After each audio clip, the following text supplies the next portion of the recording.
Welcome to today's webinar, the Last Commons, the infrastructure we can no longer see. It'll be a review of the first chapter of the book, The Last Commons, a discussion of the erosion of the age of knowledge. Joining me is our panel of Dawn Ringrose, organizational excellence and management is her forte, and Stu Lomas, who first portrayed ABC Tech as an honest broker and asked why small businesses fail to grow to become medium.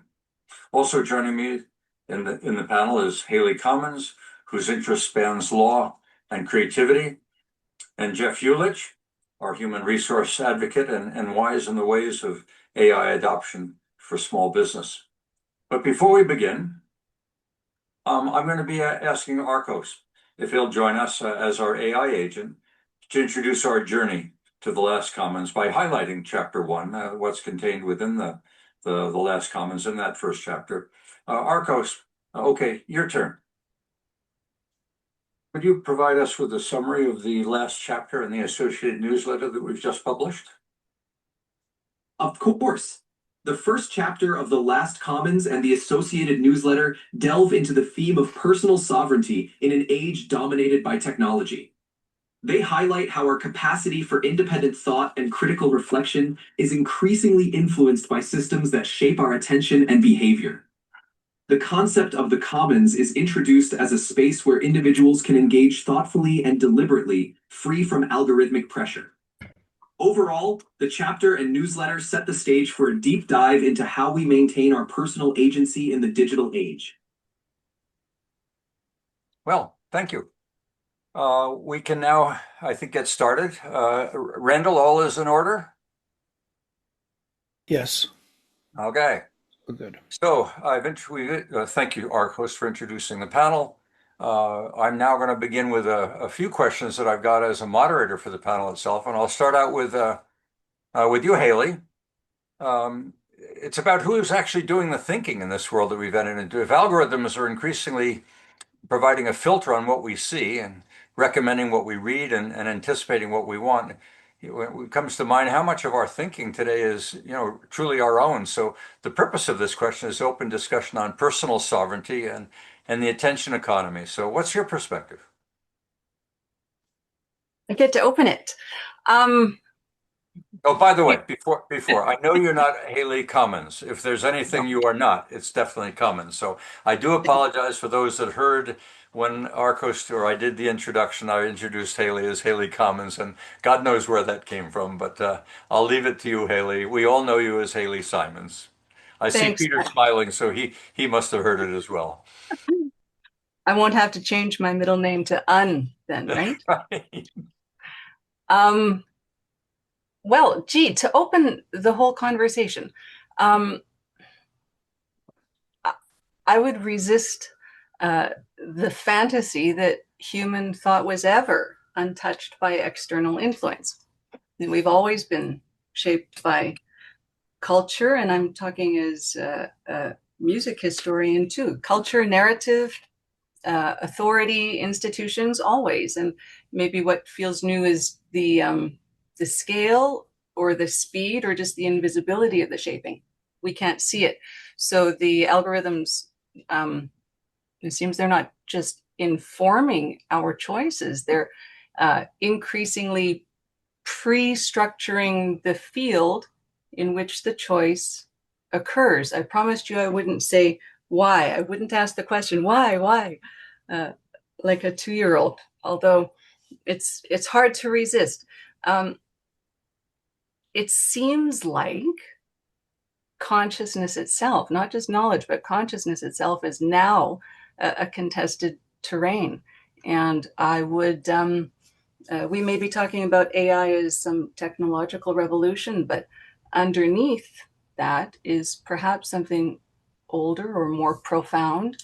And we're talking about the colonization of consciousness right now. Well, it certainly takes us into the relevance of attention, because if what is happening is our attention is being sustained, then of course the influence of whoever is behind that is profound and obviously modifying our thinking. So that takes me into the next question, which I'm going to pose to Stu, which is the attention a new strategic resource? We once spoke of of land, we spoke of capital, certainly accountants did, and knowledge as society's core resources. But this concept of attention has now become the most valuable, most contested. Get the eyeballs and you have value resource in modern civilization. So let's look at the economy and the civic implications of the attention economy. Is this concept of an attention economy something that resonates with you, Stuart? I think it's an oversimplification. I actually dispute your premise that attention is the basis of the new economy here. I think there's something at least one step above that, and that would be trust, because we've gone beyond the point where simply getting attention, which, I mean, you can look at 100-year-old advertising and it's all about attention. And I remember as a kid, you would hear things like it's in black and white, so therefore, you gotta trust it. Well, that's not the case anymore. Simply getting attention and simply having something put in front of somebody is no longer sufficient, even though that is definitely part of what's going on. So we are being driven by algorithms that are themselves driven by attention. But I think when I look at like the political situation, particularly mystifying politics, both on the fringes of left and right, and you hear people who are subscribed to whichever point of view might be, the thing that's happening there is not just attention, but trust. So I would suggest that attention can lead into trust, but we also have negative attention that does not lead into trust. And so you get these battles of points of view about who to trust. And so I would suggest that we've gone beyond attention, and really it's much more about trust.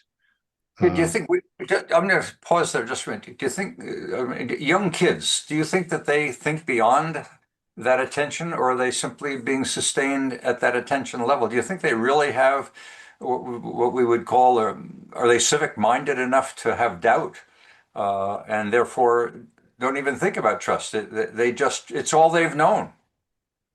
I would suggest that attention is insufficient because, and particularly looking at the younger generations, they are so bombarded with attention seekers that you have to have a higher level filter. Okay. Otherwise, you curl up in a ball in the corner. There's a large segment of the commercial population right now who make their living as influencers. Yeah. Their whole point is to get attention. And then to do something with it. So trust, particularly for people who are necessarily young and naive, because we all begin that way, they'll make their choices about who to trust, and they may not be the best choices. But ultimately, they are filtering out a lot of attention seekers because they have to, because there is so much of it. So they will focus on something to trust, which may or may not be a good idea, may or may not be rational, but that's what they did. Okay, well, it seems to be a critical element of what you do if you're going to move beyond simply the attention. Okay, Jeff, your turn. I'm going to talk a little bit about the infrastructure of this age that we're in now, and I think you've helped me, and it was a phrase we used in the introduction to the newsletter. What infrastructure can we no longer see? So every civilization depends on some invisible, even architectural infrastructure, religious, institutional, or technological. What are the invisible systems shaping our lives today that we rarely question? This takes us into what are some of the societal structures that are holding this system together? Well, I think it's typical of our history that when these big, important foundational systems start to work so well across our society, that's the point at which we naturalize them, or at which they become invisible. And I think of the electricity or the internet, we just take it for granted at a certain point. And I think we are perhaps getting to that point with AI as well. And it's becoming embedded into every piece of software we use. It's becoming embedded into commercial systems that we are exposed to. And the issue that arises, I think, from your newsletter and from the book, Perry, is that if we stop noticing that system, then we stop questioning who owns it or whether it's being operated fairly and in the interests of the public. And when these systems become so deeply embedded, and I think AI is it's a character, it's a beast of a different nature in that it can be so massively deployed, it can be personalized at scale, and I think it can influence in ways that we may not appreciate as the recipients of that information. Excellent. And what's being, to Stuart's point about young people being exposed to so much information, I think that's absolutely correct. I think I would probably disagree a little bit in terms of the degree to which they are themselves choosing some of what they are exposed to. And I've seen some research about, if you get onto Facebook or YouTube, two of the most prevalent social media platforms, and you show a hint of an interest in a certain direction, that algorithm can start to subtly and slowly steer you in a direction. And before too long, if you follow that thread and that it's basically weaponizing engagement, which might be because you've been triggered by something, before you know it, you're in some rabbit hole on the internet. So I do see that there is a lot of wisdom in young people in what they're choosing to do and not choosing to do. But TikTok is the app of the young generation. And that one has a very, very powerful algorithm for engagement, and it is steering people towards information. And I think, in the past, we knew who to trust based on this shared history and community. And that mediation is now being replaced by algorithms. And we trust a rating or a profile or the suggestion, the nudge that we get from the algorithm in a certain direction. And we may end up somewhere that we wouldn't have gone to on our own. And I think that's a danger. And then, this is something that's very significant in the book, The Last Commons, that Perry has started this conversation about. And that is that, the Last Commons is a place where we can disagree and deliberate. And online, for a lot of situations, people are disagreeing with an echo chamber. They're exposed to groups of like-minded people, and they're not really exposed to other ways of thinking too far outside the bounds of that. And well, I think that's a good point. Let me interrupt you there, because that just sets up really the next question, which I'm going to pose to Dawn. But Dawn, I'm going to modify this a little bit. The question is, are our institutions prepared for an AI age? But I'm going to shape that a little bit differently. Are we prepared for an AI age? Stuart talks about attention. Jeff notes that young people aren't necessarily going to engage in the critical thinking, implying we're not ready. So if artificial intelligence can increasingly perform analysis and diagnosis and writing and decision support and sustain our attention and direct us toward what it is it thinks we want and says it knows us better than we know ourselves, what happens to institutions? What happens to us? Built around human expertise and credentials. Now, your strength is management, but I don't doubt that you've got an insight on whether or not it has a bearing on us as individuals and our personal sovereignty. Yeah, I think for both individuals and for organizations, we have to be really careful about disciplined thinking and critical thinking. And that goes hand in hand with having a good management system in place or a good foundation in place, because you can build on that good foundation and continually improve and set yourself up for success. But if you don't have everything that you need in place in that foundation, you're not going to progress to the same extent. And I always think to be careful with technology, because if you don't have a good management system in place and you're operating rather chaotically, then all the technology is going to do is automate that chaos. So you're going faster and faster in undesirable direction. Yeah. So I think that's really important to have that good foundation in place. And with the research I've done over the last 10 years to capture the current state of business excellence in the world, by organizations by size and industry sector and region and so forth. I mean, it shows that we're about halfway there in terms of putting that good foundation in place. Maybe a little bit more than halfway there, which is, I think, great. But shouldn't we be striving to be continually improving and learning from role models and, striving to be better all the time? I think sometimes we can make the mistake of using technology also without testing it to be sure that is indeed adding value to an organization. And I'm not sure that we always do that. I think sometimes it's a shiny new object and people are just ready and willing to adopt it without really making sure that it will make a positive contribution. Well, that shining new object is certainly catching attention. I mean, 100 million Yes. people in the first month, and a billion a day. And trillions now being spent to build the associated infrastructure. We've entered in a new age of faith in AI. So if critical thinking is not there, if the Yeah. foundations of sovereignty, corporate and or personal, have not been established by our educational system, by our parents, regulated by our government, then it would seem to me this age we're entering into, we're vulnerable.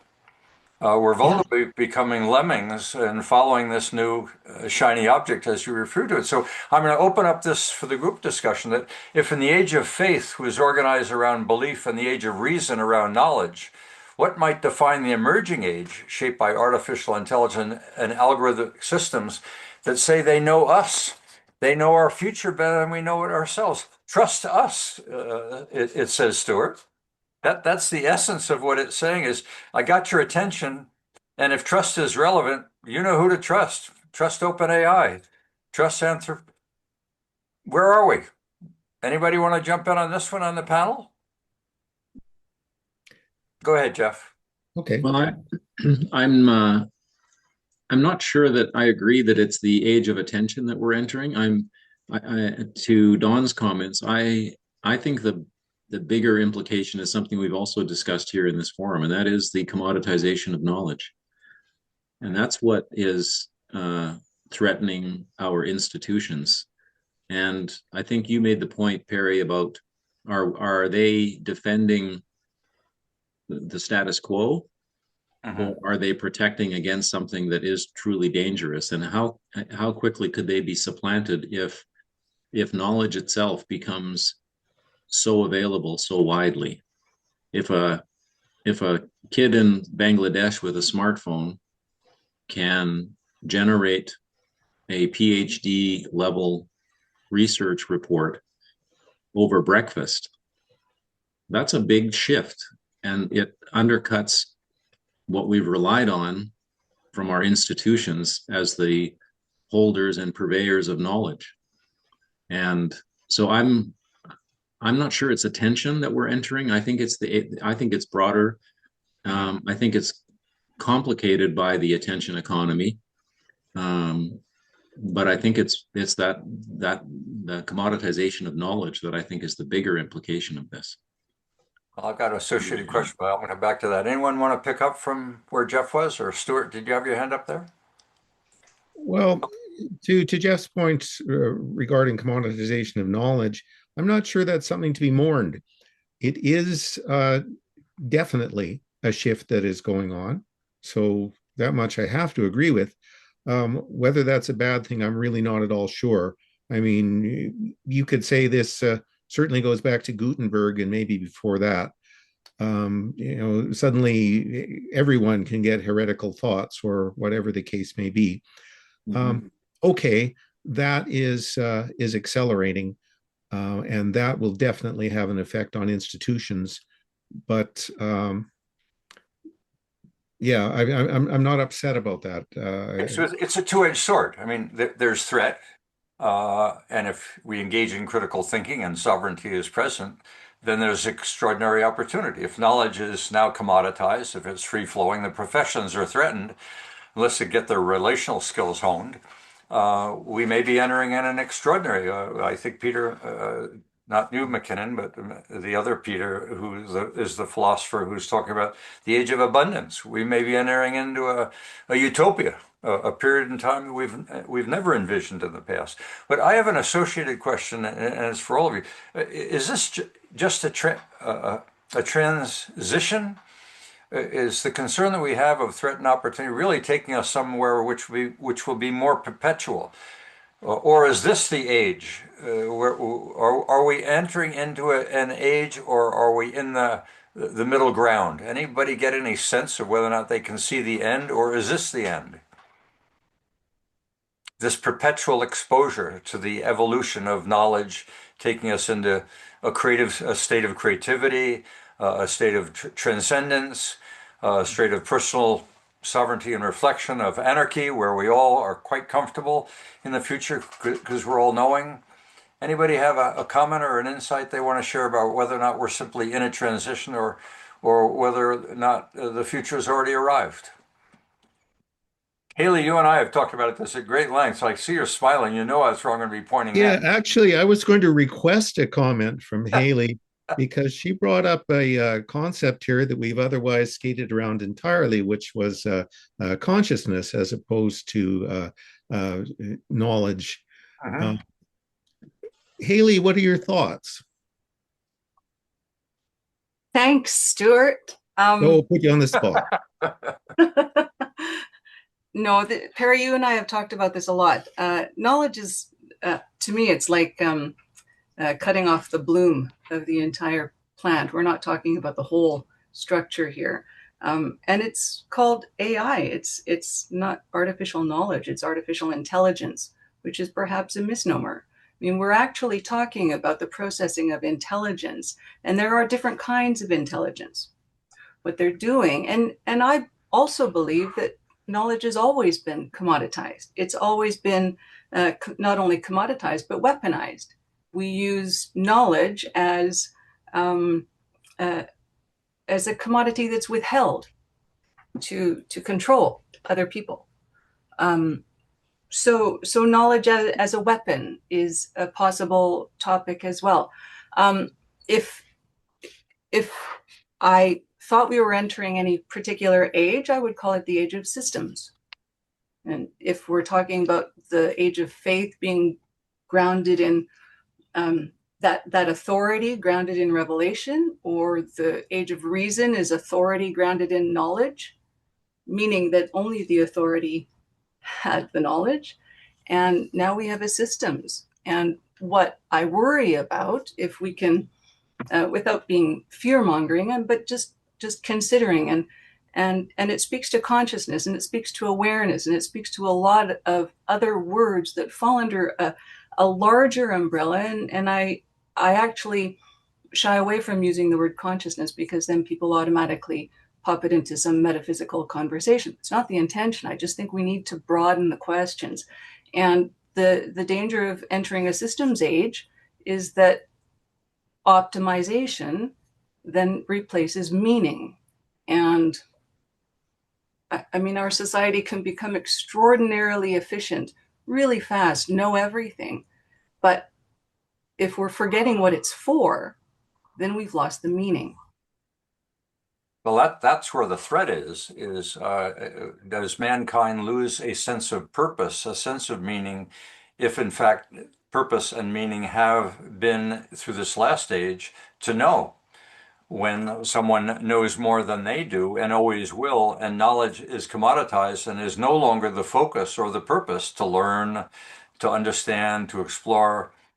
You and I have talked, and the book does touch on an age of creativity, which is much more open, not necessarily an age of global consciousness, but, and some have talked about we're just, mankind is now a subject of AI. We are all part of a big experiment that AI is using mankind in order to hone what the future of AI will look like, not what the future of mankind will look like.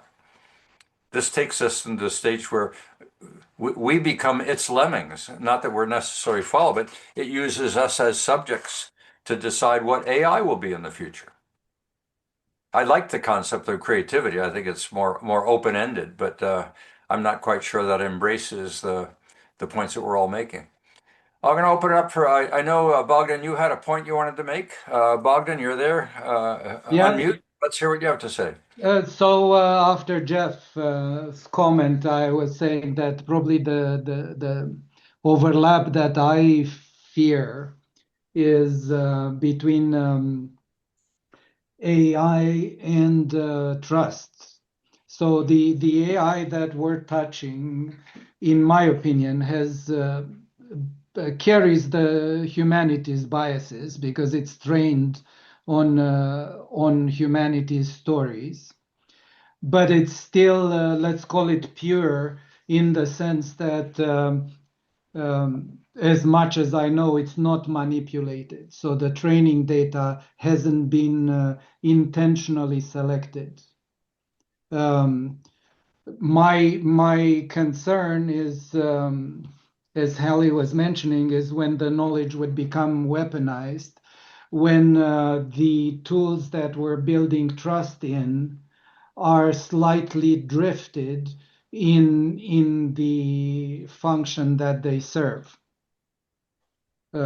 Otherwise, if it is to put a vote behind transition versus transcendence, I would incline to take Halley's path towards transcendence.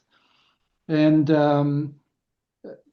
in that, so I think that our minds are driven by the emotional and rational components. And AI supports the rational component in that balance between emotional and rational. So the notion of age of reason sounds right with me also. And given the AI is left to actually do its AI job of synthesizing knowledge and mirroring that knowledge back to the user, then my fear wouldn't go towards automatization gaining over meaning. I consider that AI can lift the meaning up, so to speak. Let me challenge that for a moment. You're implying that AI will never be able to replicate human intelligence, human emotional intelligence. That it will always be on the knowledge or intellectual side. That it'll never be able to replicate the right hemisphere. Yes, in my understanding, based on my research. But Bogdan, since it really doesn't know, it replicates, it mirrors that it knows. Why couldn't it also mirror sentience and replicate emotion, even though it isn't emotional and it isn't intelligent? It simply has access to all of what emotion is about, the circumstances that generate this or that particular emotion. It seems to me it could simulate both. Great question. In every processor of information, you have hardware and software. Software runs on hardware. The software AI runs on is synthetic, it's silicon. Sure. Well, I mean, here's where I'm going. In this book, The Future of the Professions, it talks about when knowledge becomes commoditized, the professions are at risk. Therefore, if the professions are going to have a future, they need to strengthen their relational skills in order to retain their relationship with their client or with their customer. In order to strengthen those relational skills, they need to learn to know how to become more expressive. That one can learn to be emotional. Yeah. A psychopath or a sociopath. A useful emotional, that's what I'm leaning towards. Yeah. So again, based on the things that I've researched and the way I've settled them in my mind, when we drink good water, the joy comes all the way down from the cells that benefit of the quality of that water. When we eat fish, the cells ripple up towards the tissues, towards the sensors that we have for balance and so on inside the body. So AI can replicate emotions, but cannot generate the Right. right emotions But in the right context. I'm simply being a behaviorist. I'm saying what we as know is what we observe. We Yeah, observe behavior, whether it be human behavior or the behavior of an algorithm. If it simulates emotion, it's emotion. If it simulates yeah, intelligence, it's intelligence. I don't need to get into the engine. But when I look at the behavior, yeah, yeah, if the yeah, behavior simulates emotion, which in Japan they're using robots that are powered by AI, and the clients love them more than they yeah, do people because they're reliable, they're emotionally responsive, and I want one. yeah. Go ahead, Stuart. Stuart, you said you had to depart at 5. Well, I give I'm just waving goodbye. anything you'd like to share before you leave. I really appreciate the discussion. Uh, I had one observation. The idea of systems came up a couple of times. Dawn and Haley both raised that. I'd like to suggest that we have a danger there as well, that those end up being kind of the antithesis of creativity. The more you crystallize something inside a system, the less you can be creative. And now, how exactly that relates to AI, for example, and how that is involved there, well, it's orthogonal, perhaps, but um, just I'd wanted like to. I'd like you to give more thought to that topic, Stuart. So when you're back again, I'll ask you for what you've concluded as you take your little break off to the beaches. Would be happy to join you again, but Okay, for now, thanks. Enjoy thank you your all. break. Goodbye. Take care. Okay, we'll resume. You want Peter McKinnon? You want to jump in then, Vlad? I'll call on you. Or you were just waving goodbye to Peter. No, Okay, or to Stuart. That's nice. no, I actually wanted to talk. Go ahead, Vlad. Let's hear Yeah. what you have to say. Okay, well, I'm new to this. It's interesting because when I used to teach physics to my students, I would tell them that intelligence, in the old days, we used to think intelligence was how much you knew. And I told them that in the modern age, in the future, the intelligence will be how you use all that knowledge that you can get a hold of immediately. And this is what seems to be happening now, because now what we're doing is anything you want to know, you can get it. You don't have to know it. But the question is, how do you use it? Do you control it? Do you use it for research? Do you use it for that? But the problem is you have to make sure you don't lose control. You have to be the one controlling it, not being controlled like they're trying to do, right? With all the things we're talking about. Like, now when you write something in your own words, and then all of a sudden AI tells you, oh, here's a nicer way. But I refuse to use that nice way because I want to do it me, myself, you see? And that's what you got to be careful of, because if we lose it, then AI can take over, because then, oh, they'll do everything for us. What are we going to do? Just sit back and do nothing? So that's what I told my kids. The only time when I taught my kids, I would say when I taught physics sometimes to tell them how to think, I would say, now I'm programming you while you're listening to me. I'm going to show you how to think, how to look at objects, and how to work. And now that's good. But the thing is, you got to be careful that you don't lose your control, the human part, because we lose that. That's it. I mean, that's right. The computers can take over and everything else. We would have trained them. We would have told them all the knowledge and how to do stuff. And if they're smart enough, eventually they can take over. So that's what we got to be careful of. So, Vlad, that's an excellent perspective, and I think it reinforces the point that we've been making for some time about the relevance of personal sovereignty, and that is know yourself, know your values, and make sure that who you play with and what you play with are aligned with those values. But Yeah. if you were a prime minister or you were someone in a corporate position and you said, I want to help everyone, I know what's best for them. And I've run into a politician recently who said to me, the reason he wants to become an MLA is he knows better than the public what the public needs. The public is stupid. Well, And that's he's dangerous. looking to get power in government so he can use Right. AI to tell you what you should have because he knows better than you do. Now that scares the bejesus out of me. Yeah. But Yeah, we well, that's have like this a clash. religion, right?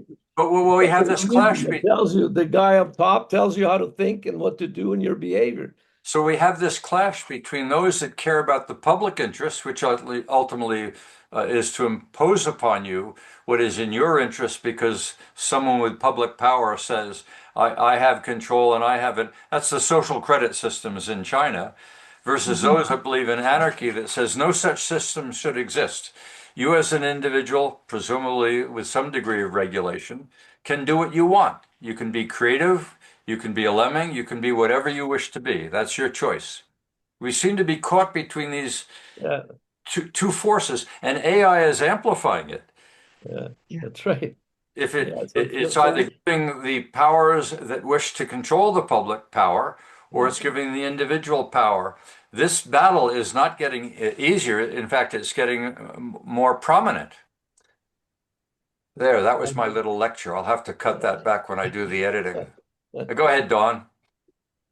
Yeah, I've been thinking along the same lines that we've got a lot of information coming at us, and we have to be very good at filtering out what's relevant. And sometimes, things like Facebook and LinkedIn and TikTok and all these other things can distract us. I even see it distracting our politicians. Instead of getting down to the business of running this country well Mhm. and focusing on essential services and continually improving the job that they're doing, I see them getting distracted by the Twitterverse, and what's going on X or what have you. Sure. And I think it's too bad. And I also think, looping back to being creative and being innovative, you need space and time to do that. You need to rest quietly and think about things in order to be creative and innovative. And with all this information and just coming at you and the various distractions, I think it's very hard to be able to do that. And those are unique things to human beings that are very, very important to improvement. So we can't lose sight of that. So I think those are some additional points I wanted to make about that. And with that overwhelm, I think when I take a look at the level of quality, the time it takes to do things, and the cost to do things, I think this overwhelm is taking away from the desirable end, at which we want to be operating, right? I can even see and this is a personal example, what I've noticed with this chat GPT lately is that you ask it some questions and you're considering the answers and you're working on something. And then now what it's doing is it's throwing out bait to get you to continue, continue, continue. It doesn't seem to be able to stop at the question you've asked and the answer it's provided. And that Well, just takes more of your time. It's not necessarily efficient. It seems to be sucking you into this vortex that is just abusing your time. Well, it's incredibly empathetic. I mean, Yeah. I'm well aware, and it's important that people be aware, particularly young Mm. people. It is going to be empathetic. It does know you Yeah. very well. It does know what you're seeking. You've revealed that in the questions that you've asked and the Mhm. things that you're focused on. So it will stay in that space and try and it doesn't know. It's simply playing that game. You've set up the game with your prompt, and it is playing with you. It Yeah. gets involved in a one-on-one dance.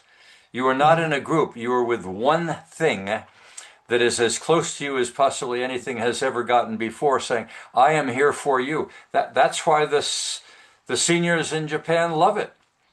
That's why kids are vulnerable. That's why an adult maybe has some skepticism, not being so ready to trust is hopefully in a better position to say I am the agent, not I am not AI's agent. It is my agent, and it's making that decision between who's in charge here. I see you nodding your head, Jeff. You want to add anything there? No, I was just to pick up on what Don was saying. That experience is not unique to ChatGPT. All of the large language models are doing that, and they're doing that for the purpose of engagement, to keep you on the platform. And ChatGPT just recently, within the last few weeks, announced they've started rolling out ads in the feed, right? So you're now going to get advertising delivered to you in the course of your conversation.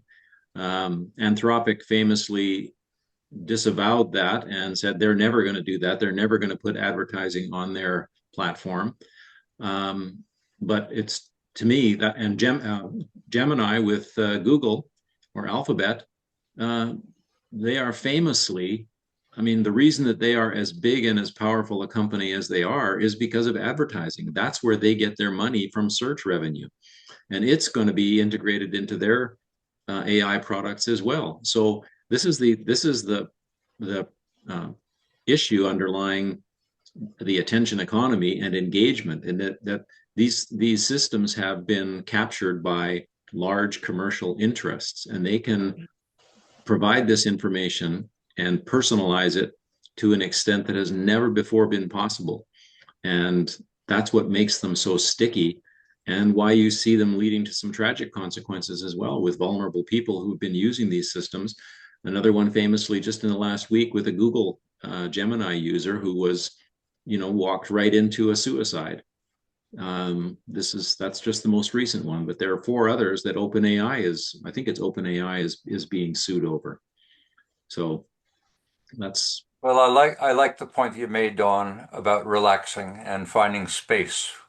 I don't know if you can see that, but I took a little bit of a break to get creative, and that's Salt Spring Island. And it was a place where I had a chance to just breathe a little. And I think there's another one here. Yeah, there's another one there. I don't know if you can see that one as well, but I did take an advantage, knowing full well what I'm hearing from the KI network, that it was time to get out of town. So I share that with you because it's a little bit of fun, but I think that's what we need to do. Bogdan, your turn. You're muted. Just to add, I'm taking a course in building AI agents, and that gave me access to a tool that monitors LLM hits during a session. Mm-hmm. And I've never imagined that a simple session, let's say for working on a certain paragraph or so in a document, can reach into 20, 30,000 hits on various LLMs. So behind what you think it's a single engine, there is a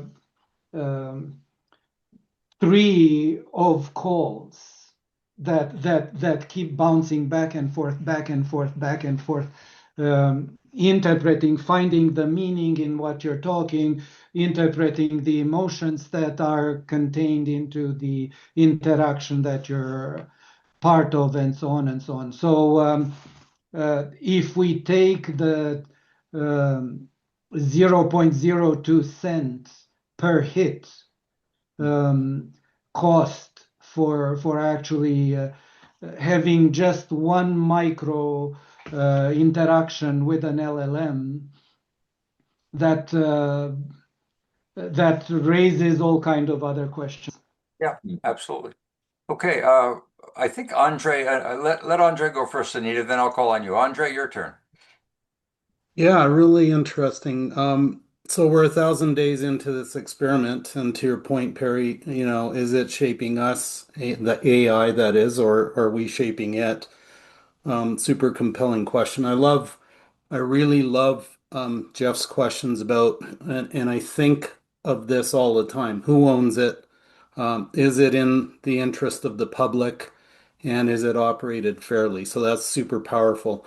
I'm just kind of sketching out my own algorithm, which is shaping up. This is a raw thought, but these algorithms with social media are hijacking our attention, our time, and our choice. Yes. And then if you add AI as an accelerant, pouring aviation fuel onto it, that is further, in my humble opinion, eroding critical thinking skills, strategic thinking skills, and systems thinking skills. And this is not a good place for us to be right now with all of the, what's going on in the world. And then Haley is haunting me with her comment, and I might lose sleep over this one about around optimization versus meaning.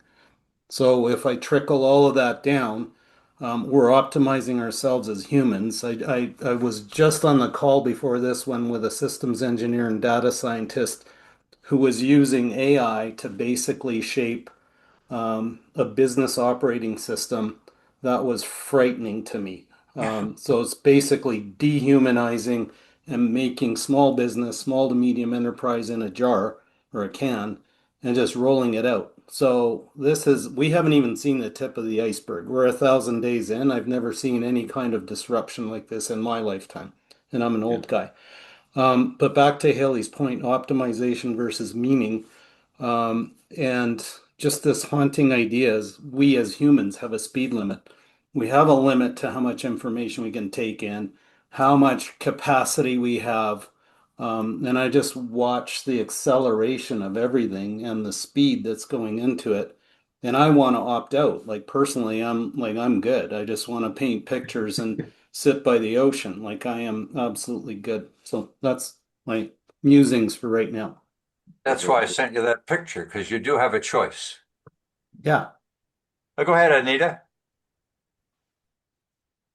Hi. Hey, I have a hard time following the philosophical discussions here. I like Ken Bainey's comments here in the chat, and I like Don's comments. Well, one thing, recently I used ChatGPT to give me a summary of just war theory. Because we're in a war, right? And that happened really quickly. And it's like, yeah, well, what's the knowledge around this kind of behavior? And ChatGPT came up with, the Christian discussion on just war theory. Do you have a just cause? And was it lawfully declared? And is the intention behind the war good? All this kind of stuff. And a lot of this came by the thinking of St. Augustine, whenever, number of centuries ago. Luckily, ChatGPT also brings up, the thinking of Asian, Chinese philosophers, everybody else around the world, just in case our Western European thinking gets too centric. But one of the first thinkers here for us was Aristotle in 300 BC. He said, you call a war as a last resort, requiring conduct that would allow the restoration of peace. And I'm thinking, just what's happening in Gaza and now in Iran, we have had a lot of information over the centuries that is in front of us. And AI is just giving us more information. But the bottom line is, has human behavior gotten any better? Are we acting any better? I think Don was alluding to that, like our government has lots of information, but is anything happening significantly on the ground from before? And so I don't know. When I look at the Iran war, one could say lots of AI in terms of how those military assets are being deployed and this and that and the next thing, and fundamental questions about should you have gone to war to begin with have gotten sidetracked from a country that has superior computers and knowledge and all of this. The behavior came down to, I suspect, one person who thought we should do it. I have bigger. But Anita, not to be contrarian, choices need to be made.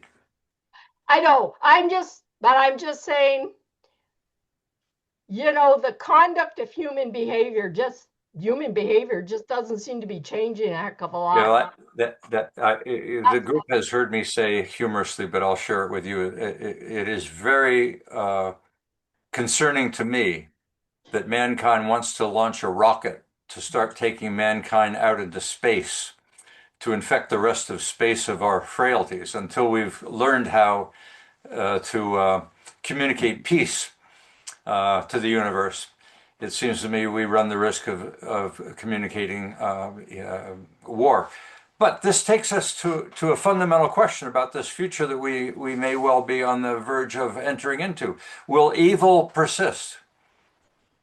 Is AI in any way able to eradicate evil from the world? If not, and I suspect not, we're going to have to accept the fact that evil will still be about, and we need some form of regulation, either personal sovereignty through our educational system that helps our children behave civically and detect psychopaths and sociopaths and know when to ask for help.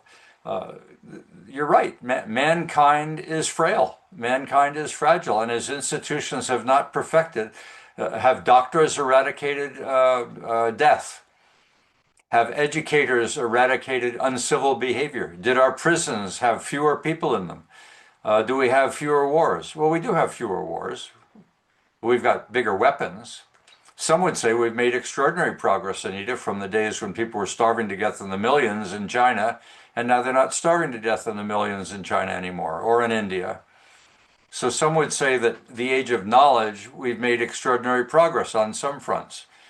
But we haven't prevented war, we've reduced the frequency. All right, that's a little diatribe there.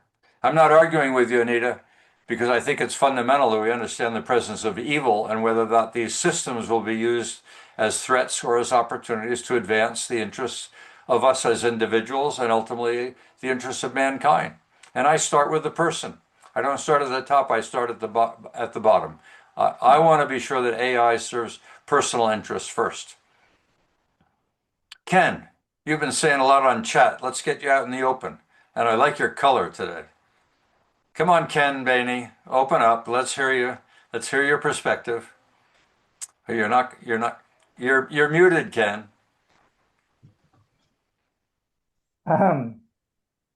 My perspective is applying the commoditization of knowledge.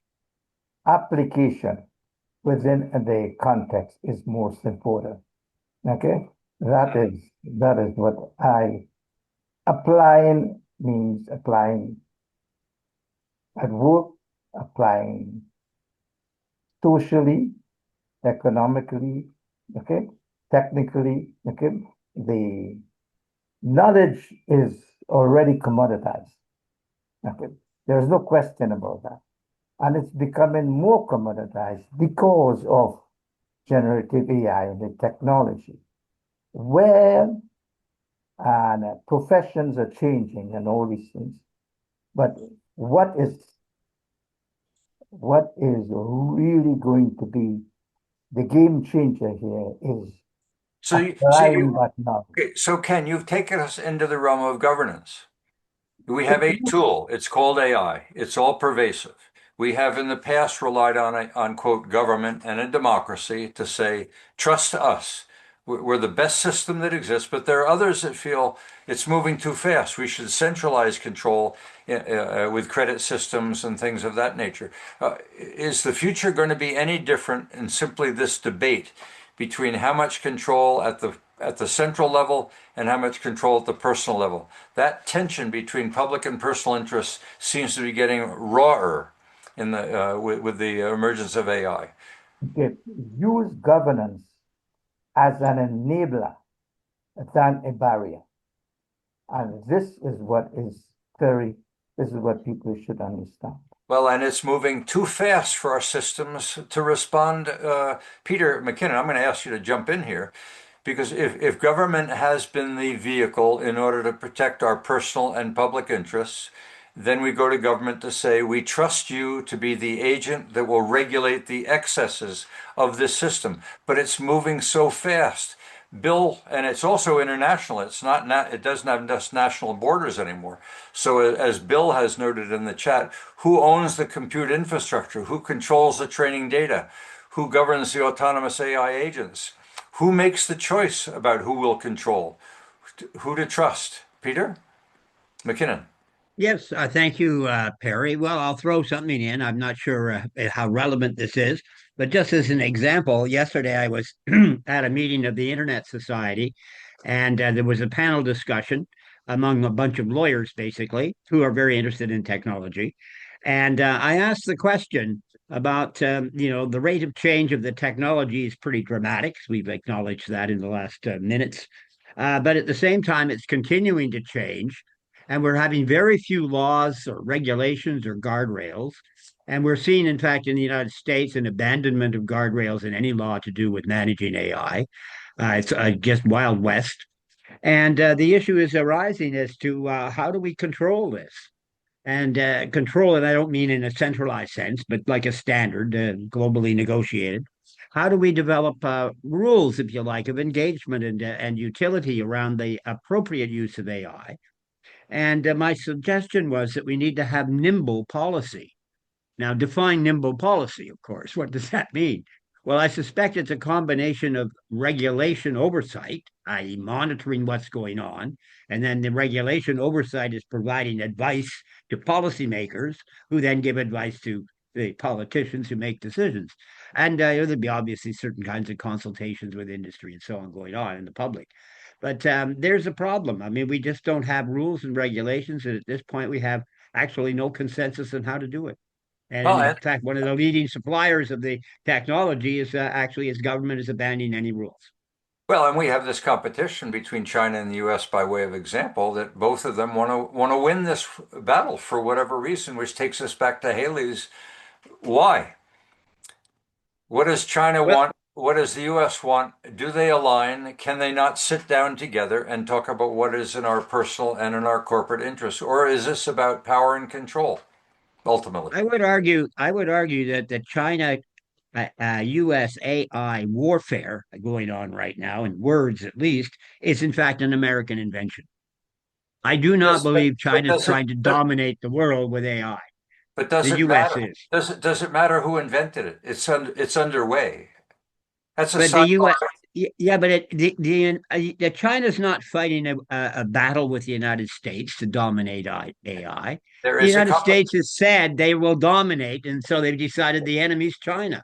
Okay, They've so the made this up. It's not a okay, China hasn't declared an intent to take over American AI. America's declared an intent to be the dominant player in AI in the world. so It's their like it or war not, they're leading. so like it or not, we have a competition. Yeah, we have a competition, but Yeah, it's one that was created by the leader, but but it not by doesn't the follower. but it doesn't matter who started it. It matters But in a when comp hegemons do things, it does matter well, who's okay, why does it matter?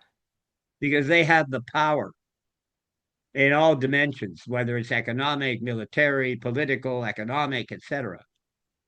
So America's the hegemon right now. It's losing its its okay. status, but it's still a hegemon.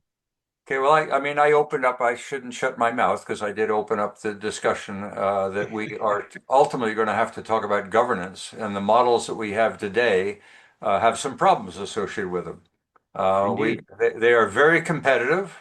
They are based on a right-left control versus anarchy perspective, and we haven't found an alternative model.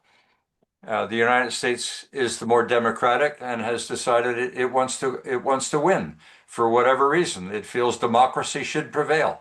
That's what they would argue. They would argue that in this competition, the reason they want to win is they want to see democracy. That would be their why. I would add to that, it's probably more of a commercial interest. Okay.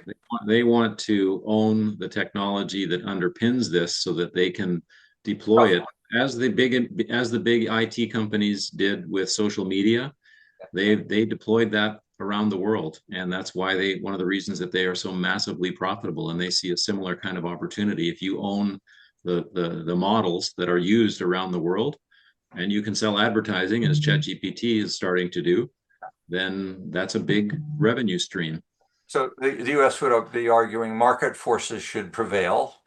Yeah. Corporations own markets with capital, and individuals are served by AI as opposed to being controlled by AI. So they would argue they'd rather see market forces win than a centralized totalitarian model. Okay. I don't think it's as altruistic as you were suggesting. I know. Look, I'd like to keep the discussion going, and I don't think it's going to get resolved today. But we brought to focus what the last Commons is all about, is a place where we can have this discussion safely without judgment. And that's what the book is trying to do, is not necessarily answer the question of what is our destiny, but to answer the question of where will that discussion take place? Is it going to get shut down? Does it get shut down in China but left open, as uncomfortable as it may be in the West? Do we have a model here? But where is the last Commons where you can have a safe discussion of a topic like this to help shape the future instead of us being shaped by those controls and those agents? Go ahead, Dawn. Yep, you're muted. You grimace too. I was just thinking about greed and power and control. Yeah. And when you think about that kind of competitive mindset, win-lose mentality and scarcity, never have enough, always need more, it's rather uncivilized, you know? And on the flip side, if you think about win-win, a growth mindset, collaborating because you're stronger together than you are individually, um, and you're more conscious of the importance of inner and outer work. I mean, you're operating in a much higher order. And to me, this is civilized. And unfortunately, I think the way our society has been structured is we have a tendency to reward those that seek, um, the greed and the power and control. I think we've got it upside down. Well, And we need a paradigm shift here. so I mean, we could get into why has it become upside down? What is it that the democracy is failing itself by electing and appointing people who seem to have a perspective different than what we're sharing today? Democracy is supposed to listen Yeah. what the citizens want, and 70 million people said they wanted some form of change, either because the problems had become so great and unattended that they were prepared to accept what would ordinarily be intolerant. Something is going on. Now, is AI going to make it worse, or is AI going to help moderate and mediate these excesses? I don't know. Anyway, we're not going to resolve it today. We gave this an hour. I want to thank Stuart, who had to leave early, Dawn, who's still with us, and thank you, Dawn, Jeff, and Haley. You are now Simons. For your contributions. If any of you wish to stay on for an after party, please do so, because sometimes the conversations are richer after after a little seance here than otherwise. So thank you all. Randall, we can call this a day, and